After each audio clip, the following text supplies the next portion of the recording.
ఈరోజు మనం వలస నవల రచయిత సుస్మిత గారితో మాట్లాడుతున్నాం. సుస్మిత పుట్టి పెరిగింది విజయనగరంలో. ఆవిడ ప్రస్తుత నివాసం అమెరికాలో.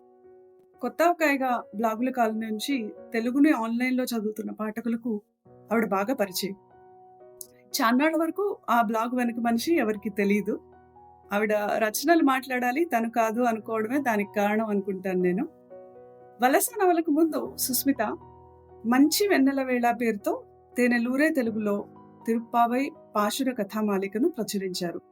అంతకన్నా ముందు 'గాలి సంకెళ్ళు' అనే నవలను కౌముది వెబ్ పత్రిక ద్వారా పాఠకులకు అందించారు. కాక అడపాదడప చక్కని కథలు కూడా రాస్తుంటారు. ఈరోజు తన ఇటీవలి నవల 'వలస' గురించి మనతో మాట్లాడటానికి ఈ పాడ్కాస్ట్ చేస్తున్నారు. నమస్కారం సుస్మిత, హర్షణీయానికి స్వాగతం. నమస్తే సునీత. మంచి ఇంట్రడక్షన్ ఇచ్చారు. Thank you so much. Thank you. వలస వచ్చిన వెంటనే మీ ఫ్రెండ్‌గా, తర్వాత చదివి సంతోషపడిన పాఠకురాలిగా ఈరోజు వలస గురించి మీతో మాట్లాడడం నాకు చాలా ఆనందంగా ఉంది సుస్మిత. మనం ఇంటర్వ్యూ మొదలు పెట్టేద్దాం. మీ చిన్నతనం గురించి ఏమైనా చదవాలి అన్న కుతూహలం ఎట్లా కలిగింది అన్నది, మీ మీద కుటుంబ సభ్యులదో, ఇతరులదో ఈ పఠనం మీద ఆసక్తి పెంచడంలో ఎట్లాంటి పాత్ర ఉందో దాని గురించి ముందుగా మాట్లాడుకుందామా? నా చిన్నతనంలో నా చుట్టూ నాకు గుర్తున్నంత వరకు చదవని వాళ్ళెవరూ లేరు. లేరు, పూర్తిగా లేరని చెప్పలేను గానీ చాలా తక్కువ. కేబుల్ టీవీ రాకముందు చదవడం తప్పితే ఇంక మనకి ఇంకేం లేదు కదా! వేరే హాబీ లాంటివి ఏమైనా ఉంటే తప్పితే. అయితే నన్ను సినిమా గాని, టీవీ గాని ఎందుకో పెద్దగా ఆకర్షించలేదు. మా అమ్మ బాగా చదివేది. మా అమ్మ చాలా ఆహ్, పత్రికలు గాని, నవలలు గాని చాలా ఆసక్తిగా చదువుతూ ఉండేది. బహుశా నా ఫస్ట్ ఇంప్రెషన్ తన దగ్గర నుంచే వచ్చిందేమో అనిపిస్తూ ఉంటున్నది. అంటే చదవాలి అన్నది. నిజానికి నా పేరు కూడా తను చదివే రోజుల్లో ఒక రైటర్ పేరు సుస్మితా రమణమూర్తి అని ఉండేదట. ఓహ్! ఆ పేరు ఆవిడకి బాగా నచ్చింది.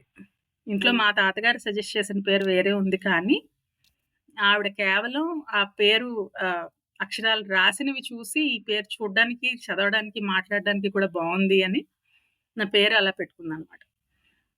నేను తర్వాత కథానిలయంలో ఆ రైటర్ సుస్మితా రమణమూర్తి కథలు వెతికి చదువుకున్నాను. ఇంక రామాయణ భారతాలు ఇలాంటివి చిన్నప్పుడు శ్లోకాలు అవి ఇంట్లో చెప్పడం అది. తాతగారు బాగా ఆహ్, నా మీద ఆయన ఇన్‌ఫ్లూయన్స్ బాగా ఉంది. అయితే నేను చిన్నప్పుడు చాలా ఎక్కువ చదివిన పుస్తకం అంటూ ఏదైనా ఉంది అంటే డిక్షనరీ. ఎందుకంటే ఓహ్! ఏం చదివినా, ఏం చేసినా ఈ శబ్దార్థ చంద్రిక, సూర్యరాయాంధ్ర నిఘంటువు ఇవి ఇంట్లో అందరిళ్ళలో ఉండేవి. పెద్ద బాలశిక్ష ఇవి అందరిళ్ళలో ఉండే పుస్తకాలు కదా! నాకు ఎందుకో డిక్షనరీ చాలా ఫ్యాసినేటింగ్‌గా అనిపిస్తూ ఉండేది. ప్రతి పదాన్ని చూసుకుంటూ ఉండడం, ఒకవేళ తెలియని పదం ఏదైనా ఎక్కడైనా చదివితే అందరం చదివాం కదా! చందమామలు ఇవి అవి. అవును. వెళ్లి చూసుకోవడం అది బాగా అలవాటు. ప్రాచీన సాహిత్యం మొత్తం అంతా కూడా తాతగారిని బట్టి ఆసక్తి పెరిగింది. అమెరికా వెళ్ళిన తర్వాతయితే ఒక 5, 6 ఏళ్ల పాటు నేనేం చదవలేదు. తర్వాత 2008 అని గుర్తు. బ్లాగ్స్, కౌముది, పొద్దు ఇలాంటి మ్యాగజైన్స్ తెలియడం, మళ్ళీ చదవాలి అన్న ఆసక్తి. మధ్యలో ఒక బ్రేక్ వచ్చినప్పటికీ బహుశా ఇంటర్నెట్ నన్ను మళ్ళీ చదివేలా చేసింది. చాలా బావుంది. ఎంత ముచ్చటగా ఉందో తెలుసా? డిక్షనరీ మంచి ఫ్రెండ్ లాగా చూసుకోవడం చాలా బావుంది. ఆహ్, తర్వాత ప్రశ్నకొస్తే, ఇంత రాసినా మిమ్మల్ని మీరు ఒక చదువరిగానే ఎక్కువగా గుర్తించుకుంటారు, రచయితగా కన్నా. అట్లా అనడానికి కారణం ఏమిటి? మీ రచన మీద అది ఎట్లా ప్రభావం చూపుతుంది? నా వరకు చదవడం అనేది ఒక పర్సనల్ ఎక్స్‌పీరియన్స్‌గా, ఒక వ్యక్తిగత అనుభవంగానే తీసుకుంటాను నేను. ఇంకా చెప్పాలంటే బాగా రాసేవాళ్ళందరూ బాగా చదివిన వాళ్ళే ఆ మాటకొస్తే. హ్మ్. ఎంతవరకు బాగా రాయగలుగుతాం అన్నది తర్వాత విషయం కానీ, బాగా రాస్తారు అని అనుకున్న వాళ్ళందరూ కూడా చాలా బాగా చదివిన వాళ్ళే ఉంటారు. అది మొదటి పాయింట్. అయితే నా వరకు చదవడం అనేది నా కాఫీ నేను తాగుతున్నట్టు. అది నా అనుభవం. బావుంది అని చెప్పగలను అంతవరకే తప్పిస్తే నేను ఫోర్స్ చేయలేను కదా! అవతల వాళ్ళకి. సో, ఆ వ్యక్తిగత అనుభవంగానే తీసుకుంటాను.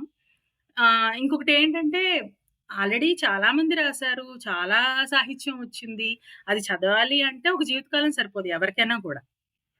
ఇది రాయక తప్పదు అనే సబ్జెక్ట్ ఉన్నప్పుడు మాత్రమే నాకు రాయాలి అనే ఉత్సాహం కలుగుతుంది. ఒక్క మాటలో చెప్పాలంటే రాయడం నా వరకు ఒక బాధ్యత.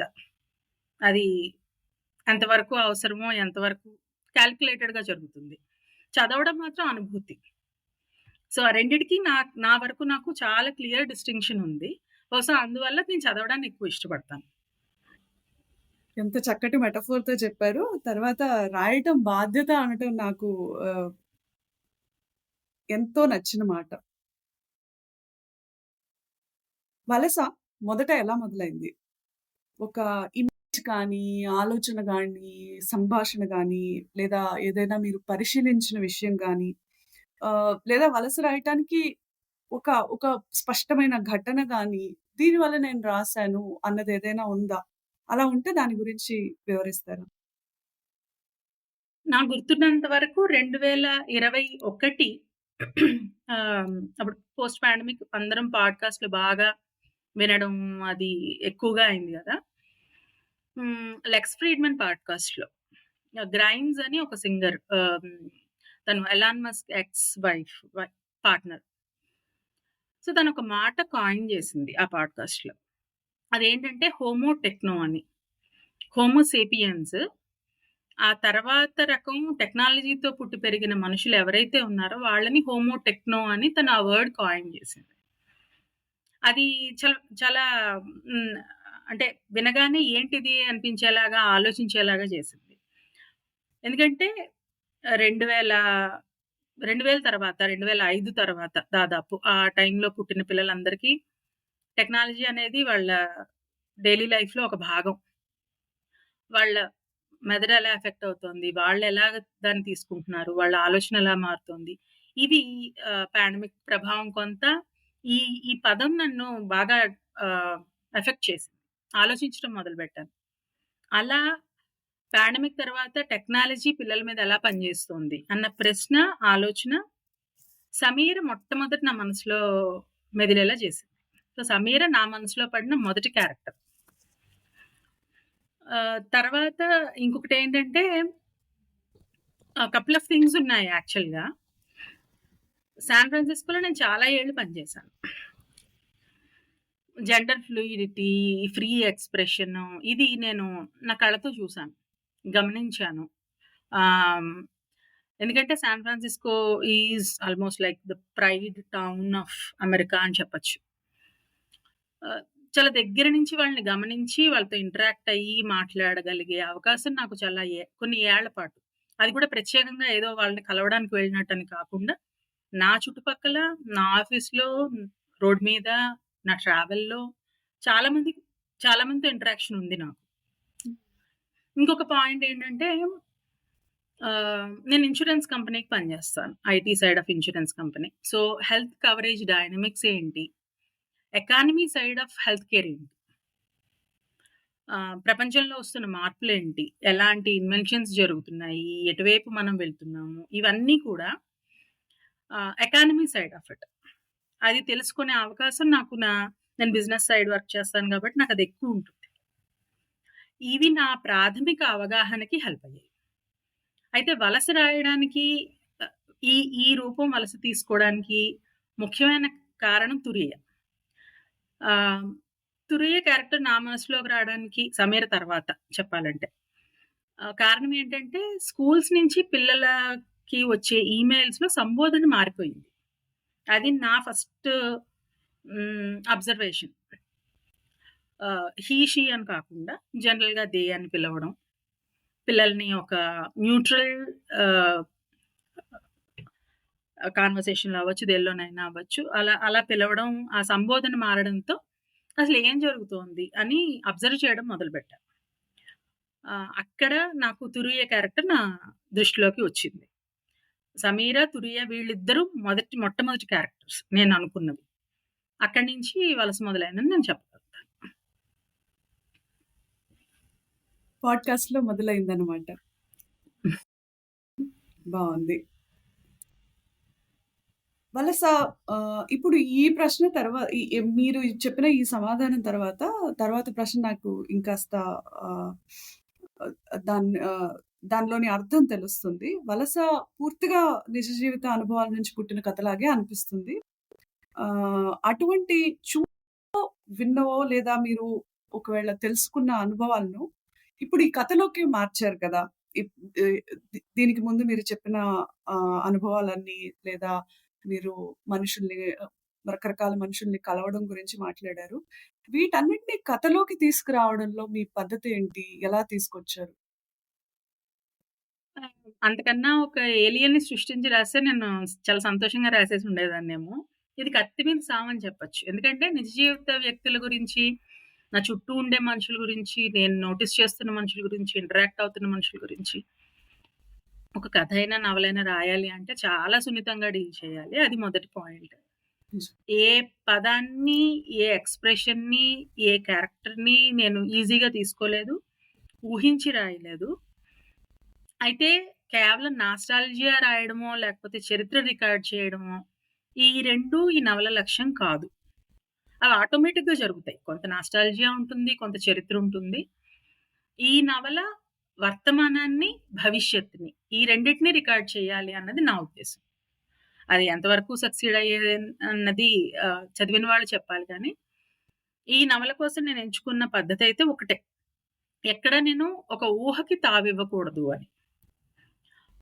వర్తమానంలో అమెరికన్ పాలిటిక్స్, అమెరికన్ ఆహ్, సొసైటీ ఈరోజు ఎలా ఉంది? ఈరోజు ఏం ఆలోచిస్తోంది? బయట ఏం మాట్లాడుకుంటున్నారు? పాలిటిక్స్‌ని ఎఫెక్ట్ చేస్తున్న అంశాలేంటి? ఇవన్నీ నేరుగా కాకుండా ఇండైరెక్ట్‌గా వలసలో ప్రతిబింబించేలాగా రాయాలి అన్నది ఒక ఆలోచన. ఆహ్, భవిష్యత్తు సంగతికొస్తే నేను అమెరికన్ భవిష్యత్తు, భారత్ భవిష్యత్తు కూడా నా దృష్టిలో ఉంది ఇది రాసేటప్పుడు. ఇప్పుడు మనం భారత్ ఎకానమీ ఎలా పెరుగుతుందో చూస్తున్నాం. మొన్న ఐఫోన్ 17 లాంచ్ మనం చూసాం. ఇండియాలో ఎలా జరిగిందో. It was the news. So, అతి పెద్ద కన్స్యూమర్ మార్కెట్ భారతదేశం. వెస్ట్‌లో ఏది బయలుదేరినా అది భారత్‌ని చేరడానికి ఎక్కువ సమయం పట్టదు. అది మంచవ్వచ్చు, చెడవ్వచ్చు, ఇంకోటవ్వచ్చు, ఇంకొకటవ్వచ్చు. సో, ఈ అతిపెద్ద కన్స్యూమర్ మార్కెట్‌ని ఏదైనా కారణానికి ఎఫెక్ట్ చేయాల్సొస్తే ఒక ఐడియాలజీ కానీ, ఒక ఆలోచన కానీ ఏదైనా అవ్వచ్చు. అది మంచవ్వచ్చు, చెడవ్వచ్చు. I'm not judging anything. అది ఎలా ఉండబోతోంది అన్నది ఒక ఆహ్, స్నిప్పెట్ చూపించడానికి మాత్రమే నేను వలసని రాయాల్సొచ్చింది. ఇది ఒక హెచ్చరిక లాంటిది. మేబీ ఇలా ఉంటుంది ఫ్యూచర్ అని చెప్పడానికి ఆహ్, హ్మ్. నేను రికార్డ్ చేశాను అని చెప్పొచ్చు. 'వలస'లో ప్రతి పాత్ర కూడా చాలా సజీవంగా వస్తుంది. చదివాను కాబట్టి అది ఈ మధ్యనే చదివిన పుస్తకం కాబట్టి నాకు పూర్తిగా గుర్తుంది కూడా. వాళ్ళను పాత్రలాగా కనిపించకుండా లివింగ్ హ్యూమన్ బీయింగ్స్ లాగానే మీరు చిత్రించారు. ఆహ్, ఈ చిత్రణ ఎలా వచ్చింది అన్నది మీరు ఆహ్, ఆల్రెడీ ఇంతకు ముందు ప్రశ్నలో చెప్పారు.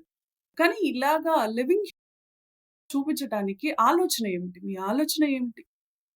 చెప్పాను కదా! అది ఊహించి రాయలేదు. గత 30 సంవత్సరాల్లో జరుగుతున్న కథ అవ్వడం వల్ల ఒక కారణం అయ్యుండొచ్చు. ఇక్కడ ఊహించాల్సిన అవసరం నాకు రాలేదు. నేను చూసాను, నేను విన్నాను, నేను కొన్ని అనుభవించాను కాబట్టి. గత 30, 40 సంవత్సరాల్లో జరుగుతున్న కథ. మీకు అంటే ఎగ్జాంపుల్స్ ఇస్తే ఇది కొంచెం ఈజీగా చెప్పగలుగుతానేమో ఇది. హ్మ్. స్వామి అమెరికా వెళ్ళింది 90ల్లో అని అనుకుంటే రఫ్‌గా. హ్మ్. హ్మ్. ఎకనామిక్ రిఫార్మ్స్ గురించి, లంక టైగర్‌ల గురించి పెళ్లివారింట్లో మాట్లాడుకుంటారు. అక్కడ అవును. స్వామి కూర్చొనుండగా. ఇంకా మరి టైమ్ లైన్స్‌ని సెట్ చేయడానికి ఇలాంటివన్నీ వాడుకున్నాను. కళ్యాణి పనిచేసిన ప్రాజెక్ట్ గురించి చెప్తుంది కదా! తను ఫింగర్ ప్రింట్ అథెంటికేషన్ వచ్చింది మా బ్యాంక్ అవును. యాప్‌కి అవును. అని చెప్పి. అది జరిగింది గత 10 సంవత్సరాల క్రితం. సో, ఇలాంటి టైమ్ లైన్స్ నిలబెట్టడం వల్ల కథలో హ్మ్. అది మనకు తెలిసిందే కదా! అవును. ఫ్యూచర్‌లో జరగబోతున్నది మనం ఊహిస్తే అందుకోలేకపోతారేమో కానీ, జస్ట్ జరిగినది ఏదైనా మనం ప్రస్తావిస్తే, అది ఈజీగా కనెక్ట్ అవ్వగలుగుతారన్నది ఒక ఆలోచన. ఇలాంటివి చేశాను. నేను తీసుకున్న ఇంకొక ముఖ్యమైన జాగ్రత్త ఏంటంటే డైలాగ్స్. ఎక్కడ నోటికి తిరగని, ఆయాసం వచ్చే డైలాగ్ రాయకూడదు. అది నా నా రూల్. నేను ఈ నవలకి నేను పెట్టుకున్న రూల్. ఆహ్, దానికి అంతకు ముందు కూడా నాకీ అలవాటుంది. వలసలో స్పెసిఫిక్‌గా నేను చేసిన పనేంటంటే, డైలాగ్ పార్ట్ మొత్తం కోట్స్‌లో నేను పెట్టినది ప్రతీదీ గూడా నేను బయటికి చదివాను. తలుపేసేసుకొని బయటికి చదివేదాన్ని. ఏదైనా పదం పలికినప్పుడు నాకు ఆయాసం వచ్చినా, లేకపోతే నేను చెప్పలేకపోయినా, నాలుక తడబడినా అది బ్యాడ్ డైలాగ్. సో, నేనే మాట్లాడలేకపోతే ఆ పదం, ఇంక నా పాత్ర ఎలా మాట్లాడుతుంది? కాబట్టి డైలాగ్స్ రాయడంలో ప్రత్యేకమైన శ్రద్ధ అయితే తీసుకున్నాను. ఈరోజు నేను ఏ పదం వాడతానో, అదే పదం వాడాను. లేదు ఒక 10 సంవత్సరాల క్రితం, 20 సంవత్సరాల క్రితం ఎలాంటి మాటలు, సదరన్ యాక్సెంట్ ఎలా ఉంటుంది, ఇంకొక యాక్సెంట్ ఎలా ఉంటుంది. చిన్న చిన్నవే అవ్వచ్చు. కానీ ఖచ్చితంగా అలాంటి స్నిప్పెట్స్ చాలా ఉన్నాయి దీనిలో. ఉండడం వల్ల కూడా అది సజీవంగా అనిపించడానికి ఇంకొంచెం ఉపయోగపడిందని నేను అనుకుంటున్నాను. బాగా చెప్పారు. అందువల్లనే బహుశా అవి పాత్రలు ఎక్కడి నుంచో తీసుకొచ్చి రాసారు అన్నట్లు కాకుండా మీరన్నట్లు నిజ జీవితంలో పాత్రల్లాగానే నిజ జీవితంలో ఇలాంటి మనుషులు ఉన్నారు అన్నది తెలిసేలాగా ఉంది. ఆ! బావుంది సుస్మిత. తర్వాత ప్రశ్నకి వెళ్తే, కథకు మూల స్తంభాల్లాగా రాసిన పాత్రల్లో ఈ పాత్ర ఒకటి కాదు. కానీ కవిత పాత్ర పాఠకులు ఖచ్చితంగా గుర్తుపెట్టుకుంటారు. నేనైతే ఖచ్చితంగా గుర్తుపెట్టుకుంటాను. ఆవిడ పేరెంటింగ్ జర్నీ అంత ప్రభావవంతంగా ఇంకా పాజిటివ్‌గా ఎట్లా రాయగలిగారు? అసలు ఈ నవలలోనే కనెక్టింగ్ థీమ్ అమ్మ అని చెప్పొచ్చేమో. అమ్మలు. అమ్మలు మొత్తం ఎక్కడ చూసినా అమ్మలే కనిపిస్తారు. అయితే కవిత డెఫినిట్‌గా ప్రత్యేకంగా కనిపిస్తుంది. అది దానికి కారణం నన్నడిగితే కవితది ఆల్‌మోస్ట్ సక్సెస్ స్టోరీ అవ్వడం వల్లేమో అనిపిస్తుంది. అలా అని మిగిలిన అమ్మలు తక్కువని గాదు. నన్నడిగితే పర్సనల్‌గా నన్నడిగితే నా నవల నేనే చదువుకుంటే పేరెంట్‌గా కమల చాలా పెద్ద సక్సెస్ అనిపిస్తుంది నాకు. కవిత హ్మ్. హ్మ్. కవిత సక్సెస్ స్టోరీ అవ్వడం వల్ల అందులో చిన్న పిల్లాడితో డీల్ చేస్తూ ఉండడం వల్ల ఆవిడ జర్నీ మనం చూస్తే మనకి ఎక్కువ కనెక్ట్ అవుతాము. అమ్మల్ని బట్టే గదా పిల్లలు. హ్మ్. ఇంకొకటేంటంటే పేరెంటింగ్ ఎవరు ఎవరికీ నేర్పించలేరు. ప్రతీదీ ఎవరి జర్నీ వాళ్ళది. ప్రతి పిల్లాడు వాళ్ళు తీసుకొచ్చే ఛాలెంజ్ ప్రతీదీ యూనిక్‌గా ఉంటాయి. అయితే ఒక సమస్యొచ్చినప్పుడు ఒక పాజిబుల్ సొల్యూషన్ వెతుక్కోవడం అందరం చేస్తాం. కవితకి వచ్చిన సమస్యలన్నిటికి ఒక దారి దొరికితే అది ఎలా ఉంటుంది? హ్మ్. అది కవితకి ఆ రూపం తీసుకురావడానికి హెల్ప్ అయింది. నేను మిగిలిన క్యారెక్టర్స్‌కొచ్చిన సమస్యలన్నిటిని పరిష్కరించలేకపోయానేమో కానీ, ఒక సొల్యూషన్ ఇవ్వలేకపోయానేమో కానీ, కవిత విషయంలో ఎందుకంటే ఒక రే ఆఫ్ హోప్ నేను చూపించాలనుకున్నానేమో.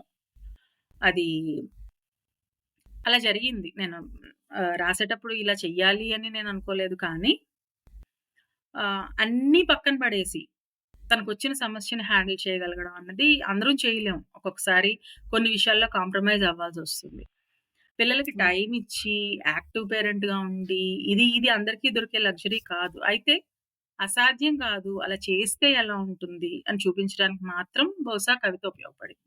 అందుకని తను అంత పాజిటివ్‌గా కనిపించిందేమో అనిపిస్తుంది. మీరన్న మాట నిజం. ఒక పాజిటివ్ నోట్‌లో వదిలిపెట్టడానికి కవిత చక్కగా సహాయపడింది. తర్వాత మీ నవలలో ఒక పెద్ద విలను అన్నట్టుగా ఎవరు లేరు. కదా! కష్టాలు అన్నీ కూడా ఆహ్, ఏ పాత్రకైనా కష్టాలన్నీ కూడా పరిస్థితుల వల్లనే వస్తాయి.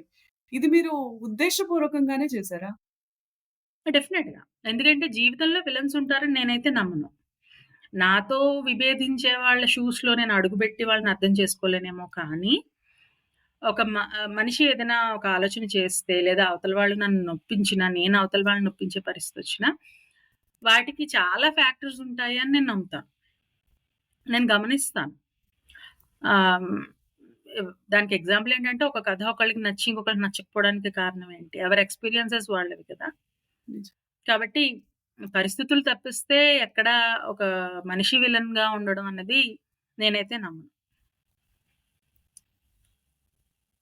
సరైన మాట చెప్పారు. ఆహ్, ప్యారలల్ నేరేటివ్‌తో నవల రాయాలి అని అనుకుని రాసిన కథా? లేదంటే అమెరికన్ గడ్డ మీదకి మామూలుగా చేరుకున్న తర్వాత తప్పనిసరిగా నెట్‌వర్క్‌లు ఏర్పడతాయి గదా! ఆ నెట్‌వర్క్ సహజంగానే మీ కథలోకొచ్చేసిందనుకుంటున్నారా? హ్మ్. Good question. ఇది ఆహ్, ఈ నవలకి కామన్ థీమ్ ఇందాక అమ్మలన్నాను గదా! బహుశా అమ్మలు, పిల్లలు ఏమో. హ్మ్. ప్రతి పాత్ర, ప్రతి ముఖ్యమైన పాత్ర ఒకదానికి ఒకటి ఎదురుపడడం అనేది మాత్రం నేను కావాలని చేసిందే. హ్మ్. కొన్ని డెలిబరేట్‌గా కనిపిస్తాయి. కొన్ని కొంచెం కష్టపడితే కనిపిస్తాయి. కొంచెం బాగా ఆహ్, కష్టపడితే కానీ కనిపించవు కొన్నుంటాయి గుమ్మనంగా. ఇది పాఠకుడి మెదడుకి మేత. కొన్ని క్యారెక్టర్స్ విషయంలో మాత్రం. ఒక నవలని ఎలా మొదలుపెట్టాలి ఈ నవలని, దాన్ని ఎలా ముగించాలి, ఈ విషయంలో నాకు క్లారిటీ ఉంది. కాబట్టి ఆంథాలజీ, ప్యారలల్ నారేటివ్ ఇది నేను ఎంచుకున్న పద్ధతనే చెప్పాలి. అయితే ఆహ్, ఒక్కొక్క అల్లిక అల్లుతున్న కొద్దీ ఈ క్యారెక్టర్‌కి, ఈ క్యారెక్టర్ ఎలా ఎదురుపడుతుంది అన్నది నేను ఊహించుకోగలిగాను. దీనికి నాకు వచ్చిన ఒక గొప్ప కాంప్లిమెంట్ అని చెప్పుకోవచ్చు. ఆహ్, 'మొబియస్ స్ట్రిప్' లాంటి నెరేటివ్ అన్నారు. నాకప్పటిదాకా 'మొబియస్ స్ట్రిప్' అంటే ఏంటో తెలీదు. ఆ! నేను వెతుక్కొని నిజమే గదా! అనుకున్నాను. నేను మా అబ్బాయిని అడిగాను. నీకు తెలుసా 'మొబియస్ స్ట్రిప్' అంటే ఏంటి? అని ఆ కామెంట్ చదవగానే. సో, ఆహ్, సో, 'వలస' was a success in that case. ఇప్పుడు ఈ నవల ద్వారా ఈ ఈ ఈ రోజున మీరు రాసిన ఈ 'వలస' అన్న నవల ద్వారాగా వలస జీవితం గురించి ప్రధానంగా ఏం చెప్పాలనుకుంటున్నారు? వలస కొత్త ఫినామినా ఏం కాదు కదా సునీత. పుట్టి పెరిగిన ఊళ్ళో ఎంతమంది ఉండిపోతున్నాం ఇవాళ? అందరం ఎక్కడో చోటికి వలస వలస వెళ్ళేవాళ్ళం గదా! తప్పనిసరిగా. ఆహ్, నేనేం చెప్పాలనుకుంటున్నానంటే, అంటే దాదాపు 20 సంవత్సరాలుగా అమెరికాలో ఉంటూ, వచ్చి వెళ్తూ ఇదంతా జరుగుతున్నప్పుడు, నా ఎక్స్‌పీరియన్సెస్ నుంచి వస్తున్న రెస్పాన్స్ ఇది. ఎన్ఆర్ఐలకి దేశం పట్ల లాంగింగ్ అయితే ఉంటుంది సునీత. వచ్చి వెళ్ళాలన్న తాపత్రయం ఉంటుంది. ఇక్కడ భారత్‌లో ఏం జరిగినా రియాక్షన్ ఉంటుంది. వైస్ వర్సా ఈ రోజుల్లో. దేశం మీద, మనుషుల మీద ప్రేముండడం ఆహ్, అదంతా అది ఎప్పటికీ మారిపోని విషయం అది. అయితే 2 పాయింట్స్ అయితే నేను డెఫినిట్‌గా చెప్పాలనుకుంటున్నాను. అవకాశం వచ్చింది కాబట్టి. ఒకటి ఇండియాలో ఉన్న వాళ్ళకి, రెండోది కొత్త ఎన్ఆర్ఐలకి. ఈ 2 నేను ఈ మధ్య కాలంలో టెక్నాలజీ ఓవర్‌డోస్ మొదలైన తర్వాత గమనించిన విషయాలు ఇవి. అమెరికాలో అంతా బాగున్నట్టు కాదు, అంతా బాలేనట్టు కాదు. మా పాటలు మేము పడుతూ ఉంటాం. వలస వెళ్ళిన వాళ్ళని ఒకప్పుడు చాలా గొప్పగా చూసేవారు. హ్మ్. ఇప్పుడు బహుశా కొన్ని తెరలు తొలగిపోవడం వల్ల అవ్వచ్చు, లేకపోతే ఇన్ఫర్మేషన్ అవ్వచ్చు, నెరేటివ్ అవ్వచ్చు, దేనివల్లైనా అవ్వచ్చు. చులకన భావంతో చూడడం కూడా గమనిస్తున్నాం. ఇక్కడ ఎందుకంటే వెంటనే మనకి ట్విట్టర్‌లో తెలిసిపోతుంది కదా! ఏం జరుగుతోంది? అక్కడ ఏం డెసిషన్స్ తీసుకుంటున్నారు? అక్కడ పాలిటిక్స్ ఎలా మారుతున్నాయి? అక్కడ ఏం జరుగుతోంది? ఏం జరిగినా వెంటనే మిమ్మల్ని పంపించేస్తున్నారట కదా! మీకక్కడ ఇలా అట కదా! అలా అట కదా! ఇలాంటి మాటలు కొంచెం కక్షగా వినిపిస్తూ ఉంటాయి. ఇక్కడ రూట్స్ పెకిలించుకొని వెళ్ళి, అక్కడ పడేవి పడుతూ ఉండగా, ఇలాంటి జడ్జ్‌మెంట్ భరించడం చాలా కష్టంగా ఉంటుంది. ఇంకా న్యూస్ ఛానెల్స్ గురించి ఎంత తక్కువ మాట్లాడుకుంటే అంత మంచిది. ఇంటర్నెట్ ఇస్తున్న వెసులుబాటు కదా ఇదంతా. అవును. ఈ ఎక్స్, ఈ ఇన్‌స్టా, ఈ యూట్యూబ్ వీటికొచ్చే రెవెన్యూ వీటన్నిటిలో అమెరికా కంట్రిబ్యూషన్ కూడా ఉంది. ఎన్ని బిలియన్‌ల రెమిటెన్స్ జరుగుతోంది భారతదేశంలోకి అమెరికా నుంచి. ఇవన్నీ కూడా భారత్‌లో ఉంటున్న వాళ్ళు దృష్టిలో పెట్టుకోవడం అనేది అది ఆశ అంతే. పెట్టుకోవాలి అని జడ్జ్ చెప్పే చెప్పడానికి ఏం లేదు కానీ ఇందులో. అయితే ఇంకా కొత్త ఎన్ఆర్ఐల విషయంలో చెప్పాలనుకున్నదేంటంటే, నేను అమెరికా వెళ్ళిన కొత్తలో నాకక్కడ మాల్స్ కానీ, మల్టీప్లెక్స్‌లు గానీ ఇవన్నీ చాలా వింతగా ఉండేవి. చాలా ఆశ్చర్యంగా చూసేదాన్నన్ని. ఇప్పుడు ఈరోజు ఇండియా నుంచి అమెరికాలో దిగే వాళ్ళకి ఇవి ఏవి ఎక్సైటింగ్‌గా అనిపించవు అమెరికాలో. ఎందుకంటే మనకి అన్నీ ఉన్నాయి. కొత్తగా అమెరికాలో ఏమీ కనిపించకపోవచ్చు. ఏవో చిన్న పెద్ద మార్పులు తప్పిస్తే. ఇంకొకటేంటంటే కొన్నాళ్ళు ఉండి వెనక్కి వెళ్ళిపోవడం అనేది ఇప్పుడు బాగా పెరుగుతోంది. అది ఇమిగ్రేషన్ పాలిసీలవ్వచ్చు, లేకపోతే ఇండియాలో కూడా మంచి జీతాలు వస్తున్నాయి. ఒక అవకాశం కోసం అమెరికావే వెళ్ళాల్సిన పని లేదు. అందువల్ల అయినా అయ్యుండొచ్చు. అయితే ఆహ్, ఇలాంటి పరిస్థితుల్లో మర్చిపోతున్న విషయం ఏంటంటే కొత్త ఎన్ఆర్ఐలు కొంతమంది, I'm not judging everyone. America ఇచ్చిన అవకాశానికి థ్యాంక్‌ఫుల్‌గా ఉండడం అనేది మర్చిపోతున్నాం. ఇండియన్స్ కష్టపడి పనిచేస్తారు. Law abiding citizens. ఇది ఇలాంటి పేరు తెచ్చుకున్న ఇండియన్స్ మీద రకరకాల నిందలు పడుతున్నాయి ఈరోజు. సో, దీనివల్ల రాబోయే తరం ఇండియన్, అమెరికన్ పిల్లలు ఎవరైతే స్కూళ్ళల్లో, కాలేజీల్లో ఈరోజు ఉన్నారో వాళ్ళు ఇబ్బంది పడతారు. నేను నా పిల్లాడికైతే నేనెప్పుడూ ఒకటి చెప్తాను. భారత్ నా జన్మభూమి. అమెరికా నా కర్మభూమి. ఇది నా విషయంలో నేను చెప్పే మాట. అదే వాడి విషయంలో కూడా నేనొక మాట చెప్తాను. వాడు అమెరికాలో పుట్టాడు, పెరిగాడు. కానీ వాడి రూట్స్ భారత్‌లో ఉన్నాయి. వాడికి ఇండియా ఓసీఐ కార్డ్ ఇచ్చి గౌరవిస్తోంది. వాడెప్పుడు కావాలంటే అప్పుడు వచ్చి వెళ్ళొచ్చు. భారత్‌ని కూడా వాడు అంతే గౌరవంగా చూడాలి. సో, గ్లోబలైజేషన్ అంటూ మొదలైన తర్వాత ఒక చోట పుట్టిన టెక్నాలజీ, డబ్బులు, వస్తువులు, వైరస్, కల్చర్ ఇది ఏది కూడా ఒక చోట ఉండిపోదు. దాన్ని మనం గౌరవించాలి, గమనించాలి, ఒక్కొక్కసారి జాగ్రత్త పడాలి కూడా. ఎంత బాగా చెప్పారు. ఈ వలస జీవితం ఎ ఎ ఎవరికీ తప్పట్లేదు గదా! మీరు ముందుగా అన్నట్లుగా లో మొదలైన వాళ్ళు పక్కనున్న టౌన్‌కి రావచ్చు. ఆ టౌన్ నుంచి మేబీ స్టేట్ క్యాపిటల్‌కెళ్తారు. స్టేట్ క్యాపిటల్ నుంచి నేషనల్ క్యాపిటల్ లేదా దేశం దాటేసి మీలాగా అమెరికాకి, యూరోప్‌కి, అంటార్కిటాకి తప్ప అన్ని చోట్లకి మన వాళ్ళెళ్ళిపోతున్నారు గదా!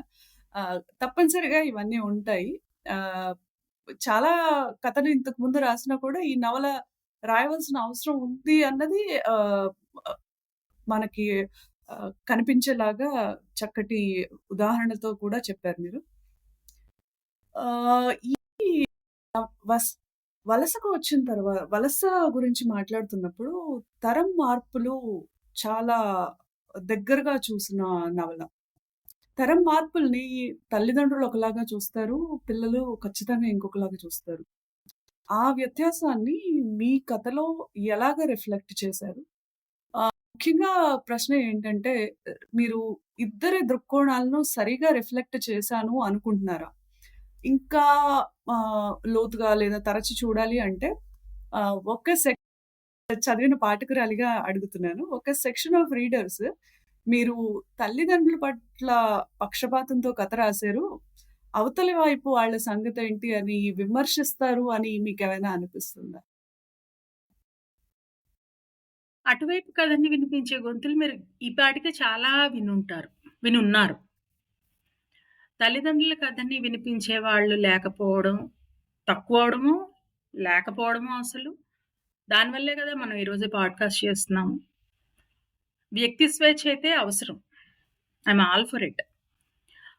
ఫ్యామిలీ అనే యూనిటే లేనిదే, తల్లి, తండ్రి అన్నది లేనిదే వ్యక్తి ఎక్కడి నుంచి పుట్టుకొచ్చాడు? అంటే కుటుంబానికి వ్యక్తి తిరిగి ఇవ్వాల్సిందే గదా! అది ముఖ్యమైన అంశం. మర్చిపోతున్న అంశం. రెండోదేంటంటే పిల్లల్ని పిల్లల్లా ఎదగనివ్వాలి. వాళ్ళకి హక్కులతో పాటు బాధ్యతను కూడా నేర్చుకునే అవకాశం మనం ఇవ్వాలి. వాళ్ళు పరిపూర్ణ వ్యక్తులయ్యాక పూర్తిగా వాళ్ళకి ఏది మంచి, ఏది చెడు అని తెలుసుకున్న తర్వాత, అడల్ట్ అయిన తర్వాత ఎవరి స్వేచ్ఛ వాళ్ళది. ఇందులో ఇంకొకరి ప్రమేయమే లేదు.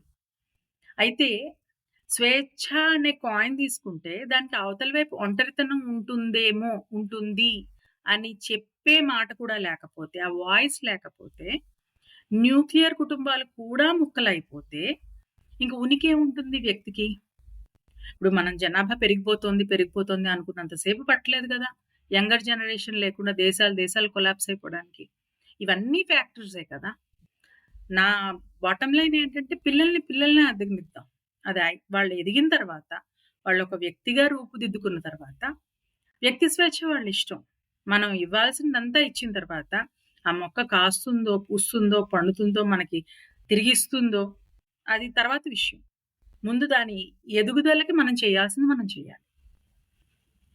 ఈ కథకు సంబంధించి ఇంత చక్కటి ఆలోచనలు ఉండటం నాకు ఒక రీడర్‌గా చాలా సంతోషంగా ఉంది. తర్వాత ఒక పాఠకురాలిగా లేదా ఒక రచయితగా నాకు maybe this is going to leave a bad after taste అనేలాగా ఉండే విషయాలు స్కిప్ చేయడానికి ఎక్కువగా ఇంట్రెస్ట్ చూపిస్తాను కదా! ఎందుకు మనకు ఇప్పుడు ఎక్కువగా భద్ర జీవితాల్లో బతుకుతున్న వాళ్ళం కాబట్టి ఎందుకు మనకు అనే ఆలోచన ఉంటుంది. బట్ మీరు అలా అనుకోకుండా ఈ అటెంప్ట్ చేసినందుకు నిజంగా మిమ్మల్ని అభినందించాలి. తర్వాత వలసని మీరు ఒక సామాజిక కథగా చూస్తారా? లేదా ఒకే మనిషి ఎథికల్ రిఫ్లెక్షన్ లాగా చూస్తారా? లేదా 2 అనిపిస్తుందా? నేనైతే ఇది ఒక సమాజ పరిశీలన అని అనుకుంటాను. నా వరకు ఇది ఒక సమాజ అఫ్‌కోర్స్ సమాజంలో నేను కూడా ఒక భాగమే. నేను ఈ ఈ కథని, ఈ జర్నీని అయితే సమాజ పరిశీలనగా మాత్రమే నేను చూస్తాను. బాగుంది సుస్మిత. ఈ టీనేజర్స్ మీద ఎక్కువగా ఫోకస్ గూడా ఉంది గాబట్టి నవలలో దాని గురించి మాట్లాడుకుందాం. అమెరికాలో పుట్టి పెరిగిన టీనేజ్ వయసు పిల్లల మానసిక ఒత్తిడి, సంఘర్షణల పైన మీరు ఈ పుస్తకం లోతుగా చర్చించింది ఆ విషయాలు కాబట్టి, ఈ విషయాల మీద మీరు ఎలా రీసెర్చ్ చేశారు? తర్వాత ఇండియాలో పుట్టి వలస వెళ్ళే పిల్లలు కూడా ఎక్కువగా ఉంటున్నారు గదా! వాళ్ళు ఎదుర్కొనే పరిస్థితుల గురించి కూడా ఏమైనా చెప్పాలనుకుంటున్నారా? వీళ్ళ ఇద్దరికీ ఉండే ఇబ్బందుల్లో, తేడాల గురించి ఏమైనా మాట్లాడతారా? నేను దీనికి చేసిన రిసర్చ్ గురించి చెప్పాలంటే ఆహ్, నాకు నాకొక టీనేజర్ ఉన్నాడు. నా చుట్టూ ఉండే పిల్లల్ని గమనించడం, వాళ్ళ గురించి చదవడం, వినడం. ఈ గత 5 సంవత్సరాలుగా నేను సీరియస్‌గానే రిసర్చ్ చేశాను దీని గురించి. పేరెంట్స్‌తో, టీచర్‌లతో. ఎందుకంటే ఇది నా బుర్రలో కాన్స్టెంట్‌గా రన్ అవుతోంది కాబట్టి. రాస్తూ ఉన్నప్పుడు కూడా క్రాస్ వెరిఫై చేసుకోవాల్సిన పాయింట్స్ చాలా ఉన్నాయి కాబట్టి ఇందులో. ఏది ఈజీగా, లైట్‌గా తీసుకోకుండా పీడియాట్రిషియన్స్‌తో మాట్లాడాను. కౌన్సిలర్‌లు, థెరపిస్ట్‌లు వీళ్ళతో కొంత ఇంటరాక్షన్ ఉంది నాకు. ఏది నేను ఊహించి రాయలేదు ఇందులో. ఎంతమంది ఉన్నా ఎవరి పిల్లలకి వాళ్ళని కన్న తల్లిదండ్రుల కన్నా ఎవరు ఎక్కువ కాదు. అంతకన్నా గొప్ప వెల్ విషర్స్ ఇంకెవరు ఉండరు. ట్రూ. ఒకప్పుడు మనకి సపోర్ట్ సిస్టమ్ అంటే అత్తలు, బాబాయిలు, కజిన్స్ వీళ్ళు ఈ ఈ రోల్స్‌లో వీళ్ళు ఉండేవారు. అలాంటి రోల్‌లో అప్పుడు అమ్మ మీద కోపమొచ్చినా, నాన్న మీద కోపమొచ్చినా చెప్పుకోవడానికి ఎవరైనా ఉండేవారు మనకి. ఇప్పుడు ఆ రోల్స్‌లో ఒక కౌన్సిలర్, లేకపోతే ఒక థెరపిస్ట్, ఇంకొకళ్ళు, ఒక అస్సలు పరిచయం లేని ఒక ఆన్‌లైన్‌లో ఒక ఫ్రెండ్. వీళ్ళ ఇంపాక్ట్ పిల్లల్ని ఏ డైరెక్షన్‌లో తీసుకెళ్తోంది. ఆహ్, అది అగైన్ అది తప్పని నేను అనట్లేదు. అది ఎంతవరకు వాళ్ళకి కావాల్సింది క్యాటర్ చేస్తుంది.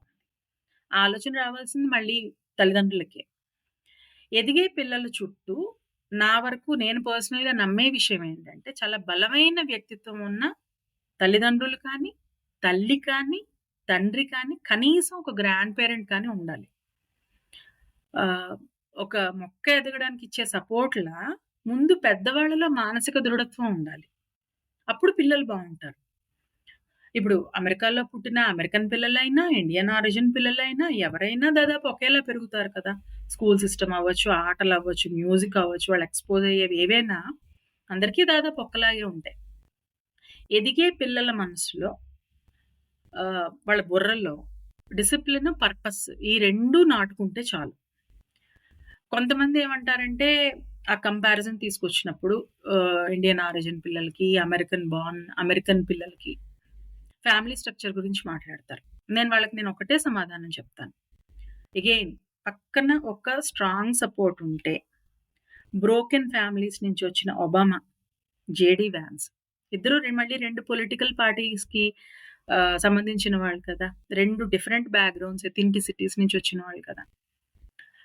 మనం జేడీ వాన్స్‌ది హిల్‌బిల్లీ ఎలిజీ అది చదివినా, లేదు ఒబామాది ఆటోబయోగ్రఫీ చదివినా మనకి అది చాలా క్లియర్‌గా కనిపిస్తుంది. ఒక బలమైన వ్యక్తిత్వం ఉన్న ఒక గ్రాండ్ పేరెంట్, ఒక ఆంట్, లేదు ఒక తండ్రి, ఒక తల్లి, లేదు ఇద్దరు అదృష్టవంతులకి ఇద్దరు ఉంటే వాళ్ళ బుర్రలో ఒక డిసిప్లిన్, ఒక పర్పస్ అది నాటుకుంది అంటే దే ఆర్ గుడ్. నేనైతే ఇదే నమ్ముతాను. అయితే మీరు ఇంకొక పాయింట్ కూడా అడిగారు.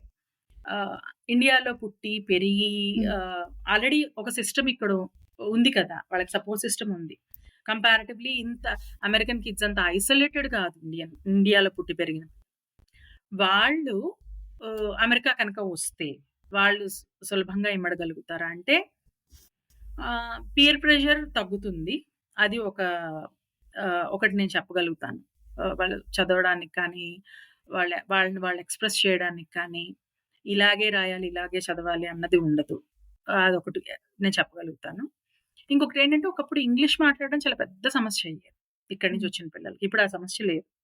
హ్మ్. యూనివర్సల్ లాంగ్వేజ్ కదా ఇప్పుడు ఇంగ్లీష్. కాబట్టి ఆహ్, అది కూడా ఒక ఫ్యాక్టర్ అని నేను అనుకుంటాను. ఆహ్, అంత పెద్ద ప్రెషర్ ఉండకపోవచ్చు. ఈ రోజు ఒక 10 సంవత్సరాలు, 20 సంవత్సరాల క్రితం ఎలా ఉండేదో కానీ, ఇప్పుడైతే ఈ రోజు ఎవరైనా ఒక ఇండియాలో పుట్టి పెరిగి ఓ 10 ఏళ్ళు, 15 ఏళ్ల పిల్లలెవరైనా అండర్ గ్రాడ్‌కొచ్చే పిల్లలుంటున్నారు. గ్రాడ్యుయేషన్‌కొచ్చే పిల్లలుంటున్నారు. కొన్ని కల్చర్ షాక్స్ ఉంటాయి. కొన్ని డిఫరెన్సెస్ ఉంటాయి. స్వేచ్ఛ ఉంటుంది. దాన్ని ఎలా హ్యాండిల్ చేసుకోవాలో తెలియకపోవడం ఉంటుంది. సో, ఇవన్నీ ఉన్నప్పటికీ ఆహ్, అంత సమస్య ఉండకపోవచ్చని నాకనిపిస్తుంది. తర్వాత నవలలో ముఖ్యంగా చర్చించిన విషయాలు అక్కడికొద్దాము. జెండర్ ఐడెంటిటీ, ఫ్లూయిడిటీ చాలా చాలా క్లిష్టమైన అంశాలు. ముందు దీని గురించి కొంత మీరు ము ము ముందరి ప్రశ్నల్లో టచ్ చేసిన ఆహ్, వాటి గురించి మీరు పాడ్‌కాస్ట్‌లు కానీ, రీసెర్చ్ కానీ ఎంత బ్యాక్‌గ్రౌండ్ ఇన్ఫర్మేషన్ సేకరించారంటే it it explodes if you going to write it all. అది అవసరం ఉండదు. కదా! కాబట్టి ఎంత రాయాలి? ఎంత వదిలేయాలి?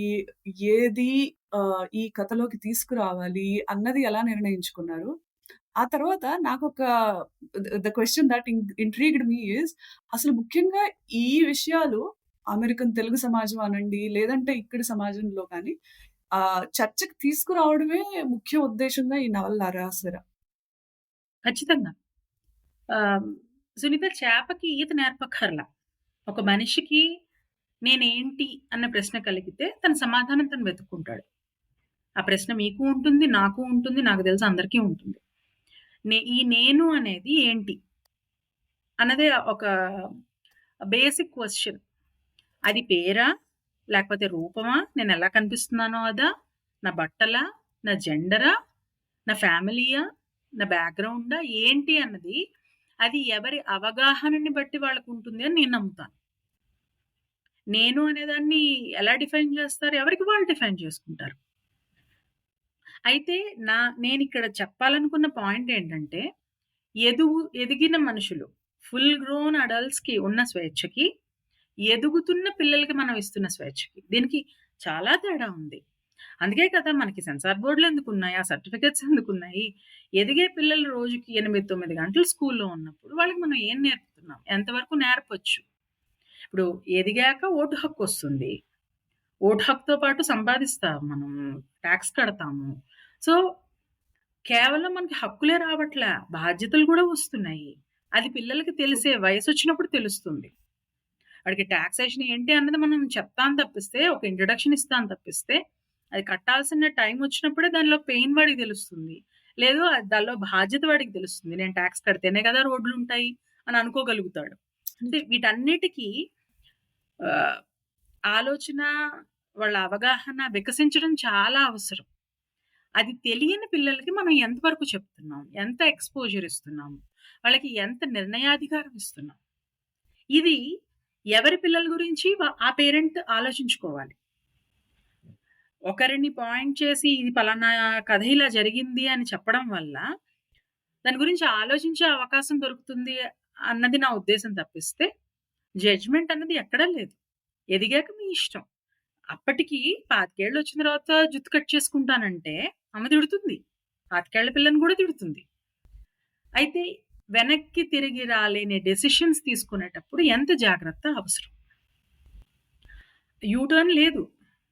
అలాంటి ట్రూ. డెసిషన్స్ తీసుకునేటప్పుడు ఎంత జాగ్రత్తగా ఉండాలి. ఇంత ఇన్ఫర్మేషన్ ఓవర్‌లోడ్ స్కూళ్ళలో పిల్లలకి టీన్స్‌లో అది ఇంప్రెషనబుల్ ఏజ్‌లో దొరికి వాళ్ళు పొరపడితే, ఒకవేళ పొరపడితే ఒక కేస్ ఉంది కదా అలాంటిది. ఇప్పుడు 100 కేస్‌లో పొరపాటు పడకపోవచ్చు. 100లో ఒక కేస్‌లో పొరపాటు పడొచ్చు కదా! హ్మ్. హ్మ్. అలాంటి పొరపాటు జరిగితే ఒకవేళ, ఒక ఫ్యామిలీ ఎలాంటి కాన్సిక్వెన్సెస్‌కి లోనవుతుంది. ఒక ఎగ్జాంపుల్, ఒక కేస్ స్టడీ చూపించడానికి, చర్చకి పెట్టడానికి మాత్రమే వలస తీసుకొచ్చా. చాలా మంచి మాట చెప్పారు. చాయిస్ ఆఫ్ సెలక్షన్ లేదా what do I want to become అన్నది ఖచ్చితంగా ప్రతి ఒక్కళ్ళకి ఉండే స్వేచ్ఛనే. మనము స్పెషల్‌గా ఈ స్వేచ్ఛ వీళ్ళకిస్తున్నాము. స్వేచ్ఛ అనేది ఎప్పుడు ఇవ్వడం ఉండదు కదా! అవును. కానీ దానికి మీకు ఎంత mentally are you mature to make that decision? Are you responsible enough to make the decision అన్నది ఆహ్, ఆహ్, అది ముఖ్యమైన పాయింట్‌గా మీరు ఈ కథని బిల్డ్ చేసినట్లుగా అర్థమైంది. అందుకోసమే నేను ఈ ప్రశ్నను కూడా అడిగాను. ఈ ఈ ఇదే ఆహ్, ది దీనికే సంబంధంతో టీనేజ్ పిల్లాడి పేరెంట్ మీరు ఆల్రెడీ చెప్పారు.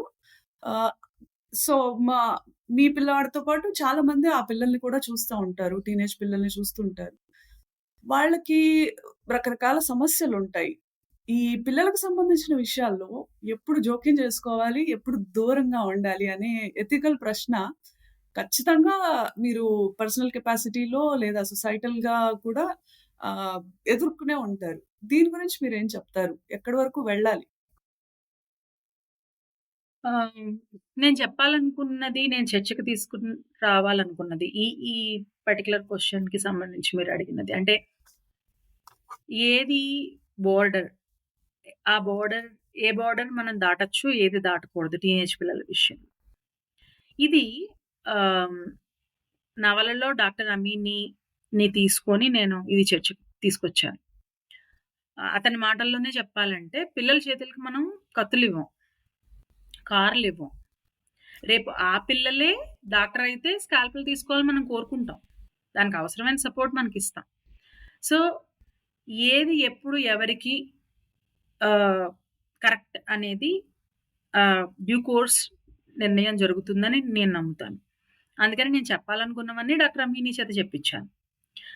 ఆహ్, నైతికత అనే మాటకొస్తే అది పేరెంట్స్, పిల్లలు ముఖ్యంగా తల్లి, పిల్లల మధ్యలోకి రావడం అన్నంత దురదృష్టకరం మరొకటి లేదు.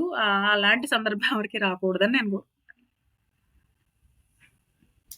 చాలా మంచి మాట చెప్పారు.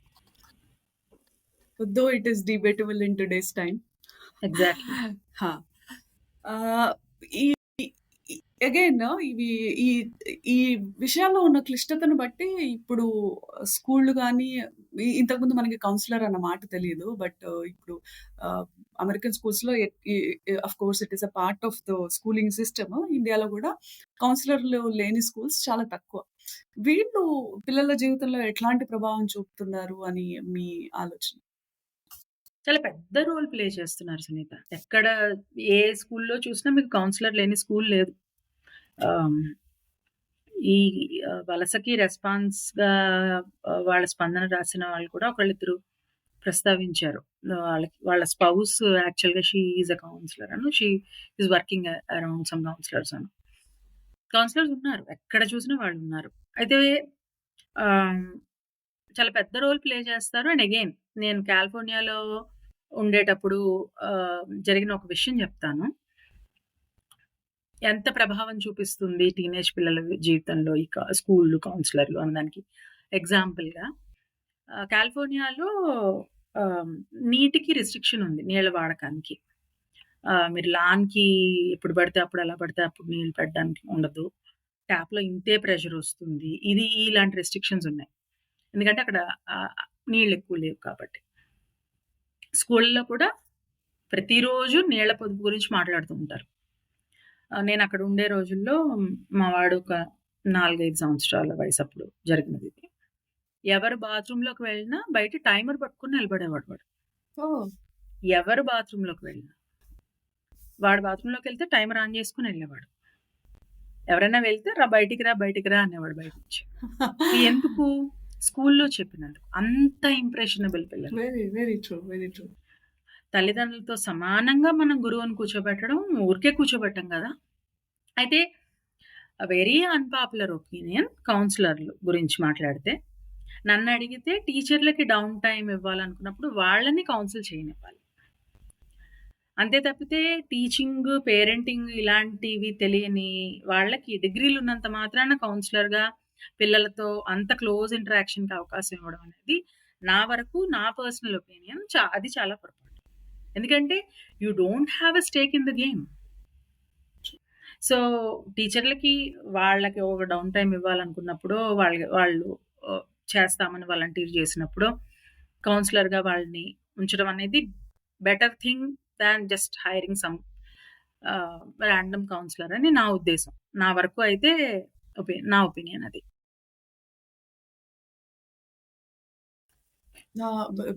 మెంటరింగ్ సిస్టమ్ ఇప్పుడు ఈవెన్ హైయర్ ఎడ్యుకేషన్ ఇన్స్టిట్యూషన్స్ లో కూడా కంటిన్యూ అవుతుంది. As a teacher, yes, because I teach in the class, వాళ్ళ గురించి మంచి అవగాహన పెరగడానికి. But maybe I may have a little different opinion, because వాళ్ళు ఒక రకంగా they trained, probably they know it better, వాళ్ళు కొంచెం బెటర్ జాబ్ చేస్తారేమో. Again, everything is exactly. you put I everything agree. on debate. That's a very good thing. ఇప్పుడు సాహిత్య ప్రభావానికి వెళ్దాము. మనం పుస్తకం గురించి, దానిలో కంటెంట్ గురించి మాట్లాడుకున్నాం కదా.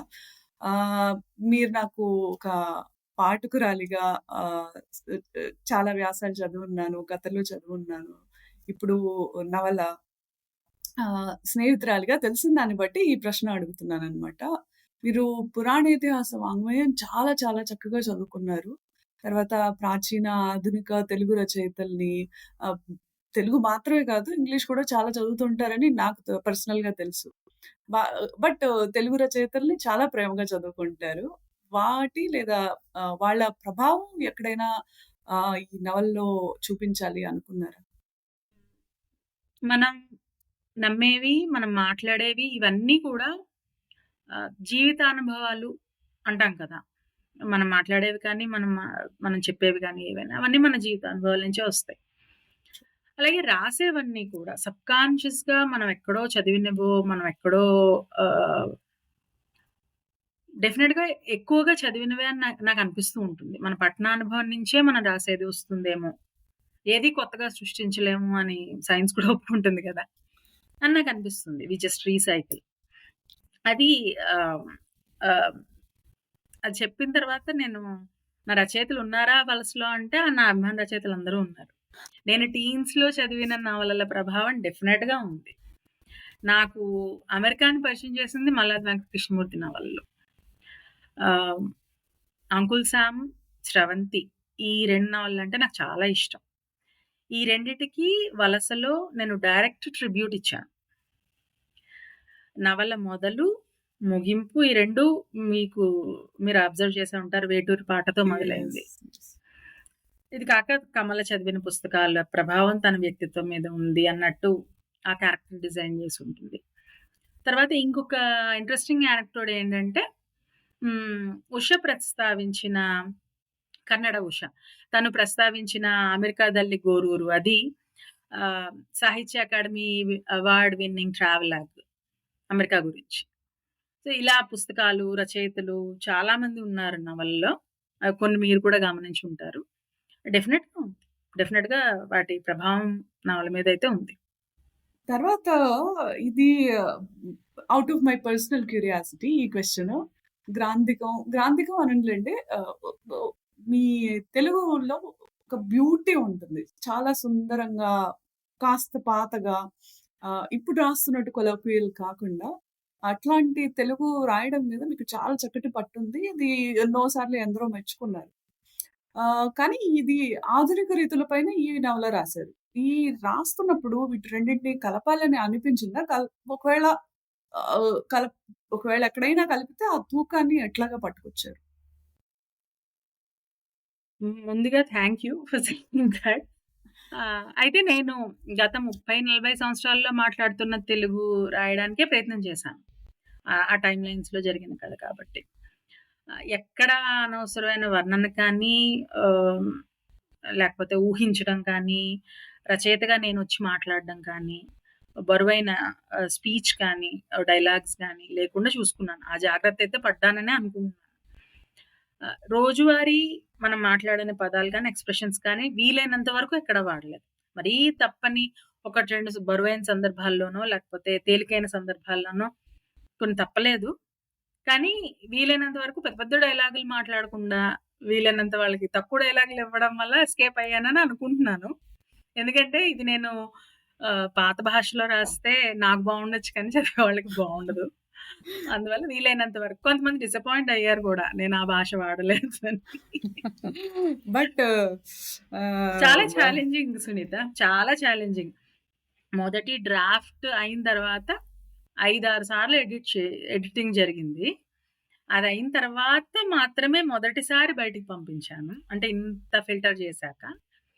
అక్కడి నుంచి ప్రింటింగ్‌కెళ్ళింది. Very nice. Very nice. కాకపోతే అలాంటి పాఠకుల కోసం ఫస్ట్ సెక్షన్ ఇండియాలో సెక్షన్ మాత్రం ఆఫ్ కోర్స్. బాగుంది ఆఫ్ కదా! అక్కడ కోర్స్. మొదలుపెట్టడం చాలా నేను సంబరపడ్డాను. సరే కనీసం ఇక్కడ మొదలయింది అని. Thank you. తర్వాత ప్రశ్నకొస్తే వలసలో లోతైన మోరల్ వెయిట్ ఇప్పటివరకు మనం మాట్లాడుకున్న దాన్ని బట్టే తెలుస్తుంది కదా! వెయిట్ లేదంటే నిజాయితీతోనే like all your attempt is you have with conviction you wanted to say this story. You wanted to talk about these things. ఆ అక్కర ఎక్కడ తెలుస్తూనే ఉంటుంది. But then it never becomes preachy.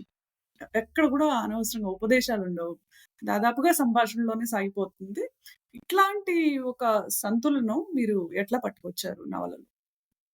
ఉపదేశాలు అసలు అవసరం లేదు సునీత.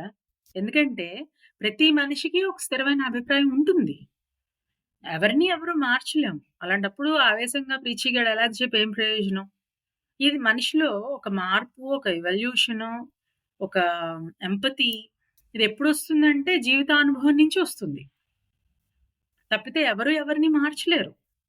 నేను అందుకనే జీవితాన్ని క్యాప్చర్ చేయడానికి ప్రయత్నం చేశాను. ఈ కథలో ఇలా జరిగింది. వీళ్ళింట్లో ఇలా మాట్లాడుకున్నారు. ఈ మనిషి ఇలాంటి నిర్ణయం తీసుకోవడానికి కారణం ఇది. ఇది చెప్పడానికి మాత్రమే ప్రయత్నం చేశాను. ముఖ్యమైన పాయింట్ ఏంటంటే స్వేచ్ఛ, సమానత్వం, మార్పు ఇవి ఏవి రొమాంటిసైజ్ చేసి చూపించే విషయాలు కాదు. రియల్ లైఫ్‌లో వీటన్నిటికి కాన్సిక్వెన్సెస్ ఉంటాయి. మర్చిపోకూడదు ఆ విషయం. అది మర్చిపోకూడదని చెప్పడానికి మాత్రమే ప్రయత్నం చేశాను. అదే నా ఉద్దేశం కూడా. చాలా బాగా చెప్పారు. ప్రీచీగా చెప్పడం వల్ల అది ఒక డైరెక్ట్ స్పీచ్ అయిపోతుంది గానీ, but then when you going to drop those seeds some of the places that's when it is going to leave the kind of impact what you beautifully put. Wanted. Exactly. Yeah! Exactly. That's great. తర్వాత I think దీనికి answer నాకైతే టక్కున చెప్పేయగలను. But మనం శ్రోతల కోసం కూడా అడుగుతాం కదా! చాలా విషయాలు 1, 2 తప్ప కవిత విషయంలో క్లోజర్ ఉంది అన్నది ఇంతకుముందు మాట్లాడుకున్నాం. బట్ చాలా విషయాలు ఓపెన్ ఎండెడ్‌గా మీరు కావాలని వదిలిపెట్టారా? పాఠకులు వాళ్ళంతట వాళ్ళు ఇంటర్ప్రెట్ చేసుకోవాలి అని. ఓపెన్ ఎండెడ్‌గా ఉంచడం అయితే అది యెస్. అనుకోని చేసినదే అది. దీనిలో నేను ఓపెన్ ఎండెడ్‌గా వదిలినా కూడా నేనేం చెప్తున్నానో అమ్మలకి బాగా అర్థమైంది. నాన్నలకి కూడా.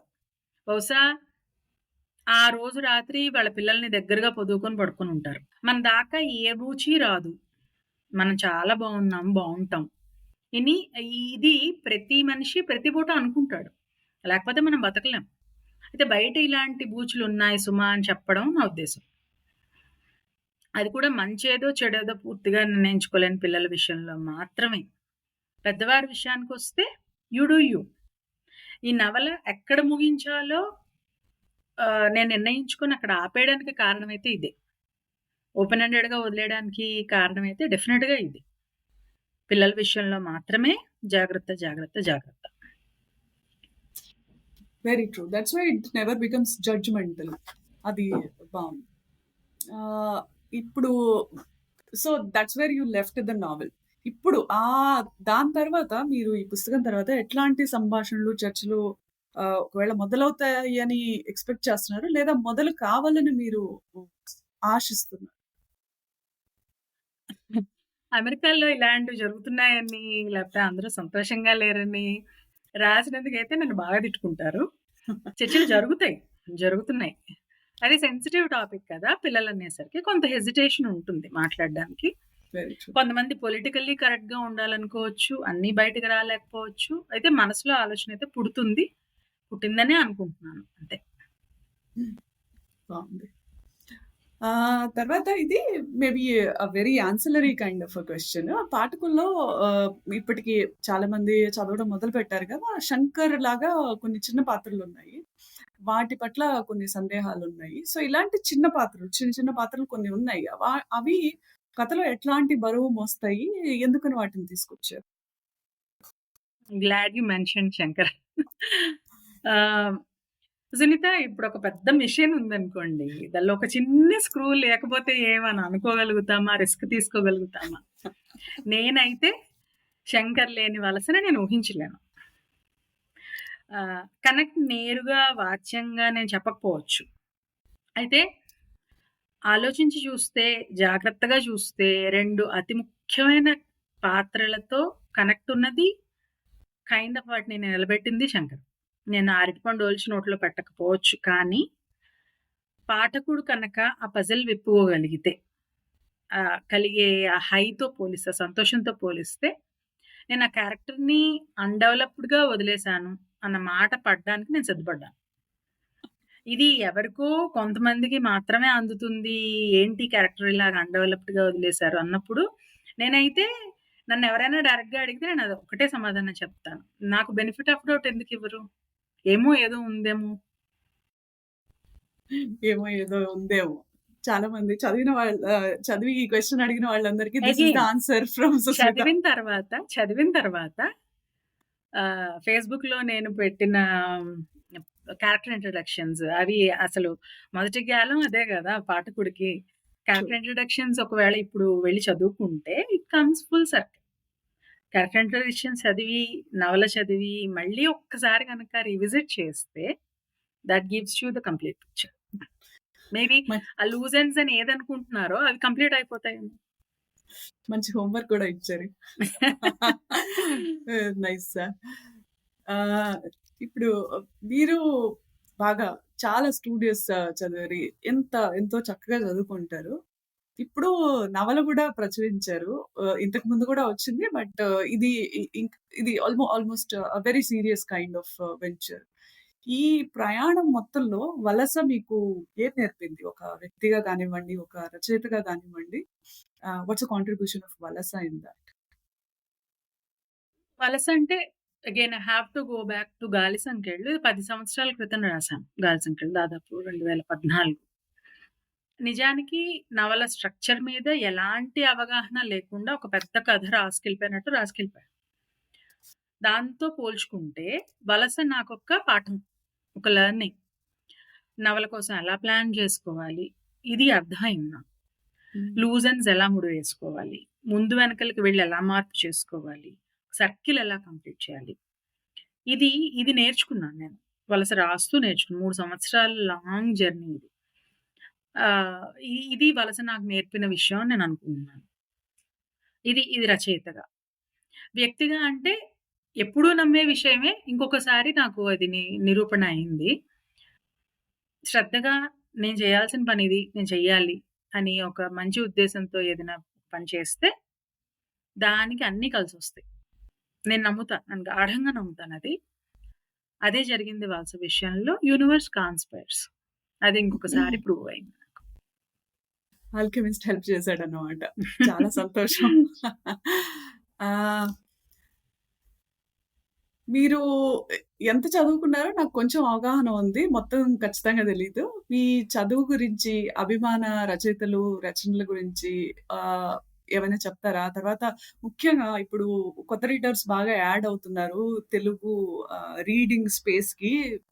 Which is a very welcome kind of a change. తర్వాత మనందరం కొన్నాళ్లుగా చదువుతున్న అందరం కూడా చాలా చాలా ఎదురు చూసిన ఒక సందర్భం ఈ రోజున వచ్చింది కాబట్టి, ఇట్లాంటి రీడర్స్‌కి ఎంతో మంది మనకి లబ్ధ ప్రతిష్ఠులైన రచయితలున్నారు. వీళ్ళని ఖచ్చితంగా చదవండి అని రికమెండ్ చేసే రచయితలు ఎవరైనా ఉన్నారా? మేబీ నేను డిసప్పాయింట్ చేస్తానేమో ఈ ఆన్సర్‌తో. చదవడం మొదలుపెడితే సునీత తీసుకెళ్ళిపోతుంది. అంతవరకు నేను చెప్పగలుగుతాను. ఒక్కసారి చదవడం మొదలైంది అంటే, ఒక నవల చదివి పక్కన పెట్టానని ఎవరు చెప్పరు. ఒక కథ చదివి పక్కన పెట్టానని ఎవరు చెప్పరు. అది అక్షరాలకున్న మ్యాజిక్. నాకిష్టమైన రచయితలు అని ఒక లిస్ట్ ఇచ్చి ఇది చదవండి అంటే అది చెప్పడం కరెక్ట్ కాదేమో. కానీ ఒక యానెక్డోట్ ఒకటి షేర్ చేస్తాను. హ్మ్. ఇది నేను చెప్పింది కాదు. ఇది బేతవాల రామబ్రహ్మం గారు చెప్పింది. ఆయన మంత్రాలయంలో అవధానం చేయడానికి వెళ్లారట ఒకసారి. ఆయనకొక 25 సంవత్సరాలు వయసుంటుందేమో. హ్మ్. అవధానంలో పృచ్ఛకులు ప్రశ్నలు అడుగుతారు కదా! హ్మ్. ఒక పృచ్ఛకుడు అడిగిన ప్రశ్నకి ఆయన సమాధానం చెప్పలేకపోయాడు సరిగ్గా. ఏదో సర్ది చెప్పేసి, ఒక పద్యం చెప్పేసి బయట పడిపోయారు మొత్తానికి. లోపల ఎక్కడో ఒక గిల్లి ఉంటుంది గదా! పీకుతూ ఉంటుంది గదా! అవును. సో, సాయంత్రం అదంతా అయిపోయిన తర్వాత బయటకొచ్చి నిలబడ్డాక బస్ స్టాప్ దగ్గర ఈ సదరు పృచ్ఛకుడు ఎవరైతే ఆ ప్రశ్న అడిగారో, ఆయన రోడ్డుకి అవతల చుట్ట కాల్చుకుంటూ కనిపించాడు. కనిపిస్తే వెళ్లి, "అయ్యా! తమరెవరో గాని చాలా గొప్పవారుగా ఉన్నారు. ఉదయం ఏదో ప్రశ్న అడిగారు. నేనేదో చెప్పాను గానీ మీకు తెలుసు, నాకు తెలుసు. అందరూ సహృదయంతో నన్ను వదిలేశారు. కానీ మీరు పిచ్చకుడిగా ఒక ప్రశ్న వేసినప్పుడు రూల్ ఏంటంటే ఆన్సర్ లేని క్వెషన్ వేయకూడదు. ఆన్సర్ చేసుకొని రావాలి. మీకు టీచర్‌గా మీకు తెలుసది. కాబట్టి మీ దగ్గర ఆన్సర్ ఉండే ఉంటుంది. అసలు ఎక్కడి నుంచి పట్టుకొచ్చారు ఇది? దీని ఆరిజిన్ ఏంటి? దీని కథ ఏంటి? కమామిషి ఏంటి? అని నన్నడిగారు. అడిగితే ఆహ్, అడిగినతను నేనొక రైతుని. ఈ ఈ ఊళ్ళో నేను వ్యవసాయం చేసుకుంటూ ఉంటాను. ఇది భారతంలో రిఫరెన్స్‌తో సహా దాన్ని విడమర్చి చెప్పారట. అంటే గొప్పవారండి మీరు. మీరు నేను ఉత్తి రైతుని అంటారేంటి? భారతంలో రిఫరెన్స్ ఇచ్చారు. ఇంత బాగా మీరు మీ సొంత పద్యంతో పూరించారు దీన్ని. ఇంతకీ మీరేం చదువుకున్నారు? నాకు చెప్పండది అని అడిగారట. అడిగితే నేను వ్యవసాయం చేసుకుంటానని చెప్పాను గదా! నాకు సంవత్సరం మొత్తం పనుంటుంది. ఎప్పుడైనా నాకు ఖాళీగా ఉంటే నేను భారతం చదువుకుంటాను. మా ఇంట్లో ఆ ఒక్క పుస్తకమే ఉందని చెప్పారట. కాబట్టి మీరు ఎన్ని చదవండి, ఏం చెయ్యండి. నేను భారతం అన్నానంటే భారతం దగ్గరే ఆగాలని కాదు, ఆగుతారని కాదు నేను చెప్తున్నది. ఎన్ని చదివినా మనం ఆగేది ఆ 1, 2 పుస్తకాల దగ్గరే. అవి ఏంటన్నది ఎవరికి వాళ్ళు డిసైడ్ చేసుకోవాలి. చదవడం అంటూ మొదలుపెట్టారు అంటే తీసుకెళ్ళిపోతుంది. I can't say how much I love this answer. నేను ఇంతకుముందు ఎప్పుడో ఎక్కడో చదివానో, విన్నదో ఆహ్, ఒక మనిషి ఒక్క పుస్తకమే జీవితం మొత్తం చదివిన మనిషితో మాట్లాడడానికి మనం చాలా చాలా భయపడి తూచి తూచి మాట్లాడాలంట. 1000 పుస్తకాలు నేను చూసేసాను, 1,00,000 పుస్తకాలు నేను చూసేసాను అన్నవాడితో ఈజీగా మాట్లాడేయొచ్చు. బట్ ఒక పుస్తకం థరోగా life long when they are going to read dedicatedly ah, ఒక పుస్తకం in the sense what you said the same thing. It could be Mahabharat, it could be Bhagavad Gita, it could be anything, maybe even an alchemist kind of a thing. That's going to make us so thorough with the subject and content kada. Simple lives ఉండేవి ఒకప్పుడు. Kitchen, library, తర్వాత ఇల్లు కూడా చాలా సింపుల్‌గా ఉండేది. ఇప్పుడు మనకి ఆప్షన్స్ ఎక్కువైపోయి కాంప్లికేట్ అయిపోయింది. పుస్తకాల లైబ్రరీ అంత పెద్దగా ఉంటది. ఏ పుస్తకం చదవాలి డిసైడ్ చేసుకునే లోపల we are already done with the time that we have. So nice talking to you. తర్వాత ఇది చివరి క్వెషన్. కళ్యాణి అన్న పేరు దగ్గర నుంచి మీ నవలలో చాలా హోమేజ్‌లు కనపడతాయి. నాకు చాలా చాలా నచ్చిన విషయం. చ ఒ ఒక రకంగా మనసుకి చాలా దగ్గరగా వచ్చిన విషయం గూడా. వాటి గురించి ఏమైనా చెప్పదలుచుకున్నారా? పేర్ల గురించి చెప్పాలంటే యాజ్ యూ సెడ్ 'కళ్యాణి' అనేది మీకు తెలుసు నేనెందుకు ఎంచుకున్నానన్నది. దానికి ఇంకో కారణం గూడా ఉంది. అది ఆ కళ్యాణి గారికి కూడా తెలుసు. ఆహ్, మా తాతగారికి పుట్టిన పిల్లల్లో వెళ్ళిపోయిన ఒక అమ్మాయి పేరు కళ్యాణి. ఆ కళ్యాణి గురించి ఎప్పుడూ ప్రస్తావన వస్తూ ఉండేది మా ఇంట్లో. నేను కళ్యాణ్ గారితో మాట్లాడేటప్పుడు నాకొక మేనత్త ఉండాల్సిందే ఆవిడ పేరు కళ్యాణి అని చెప్పాను. యాహ్! అంతే. చాలా మందికి బాగా నచ్చిన పేర్లు చాలా ఉన్నాయి. 'Turiya Bhramarambika' is again beautiful name. దానికి కారణం ఉంది. ఆహ్, నేను కొంతవరకు జస్టిఫై చేసి చెప్పాను కూడా. అది 4వ జెండర్ అని చెప్పి. 4వ స్థితి బియాండ్ ఫిజికల్ థింగ్స్ వెళ్ళగలిగిన, ట్రాన్సెండ్ అవ్వగలిగిన స్థితి తురీయావస్థ.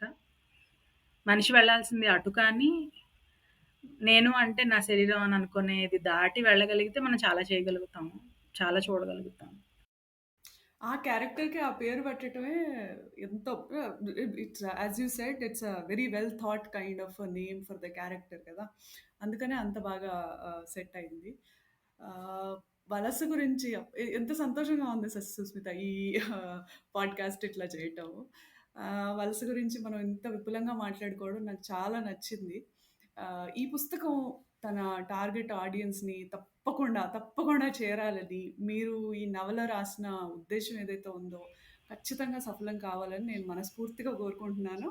దాంతో ఇప్పటికి ఈ పాడ్‌కాస్ట్‌కి సెలవు తీసుకుంటూ వెరీ మరి నాదొక ప్రశ్న ఉంది మిమ్మల్ని అడగాల్సింది. ఒక దిస్ ఇస్ ప్రశ్న ఉంది. సర్ప్రైజా?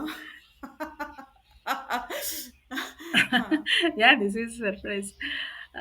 వలసలో ఇది ఇది స్వార్థపూరితమైన ప్రశ్నే నాకు తెలుసు. కానీ అడుగుతున్నాను. వలసలో ఒక క్యారెక్టర్, ఒక సన్నివేశం మీతో ఉండిపోయింది ఏదైనా ఉంది అంటే, ఈ రోజుకి మీరు ఈ మధ్య కదా చదివారు.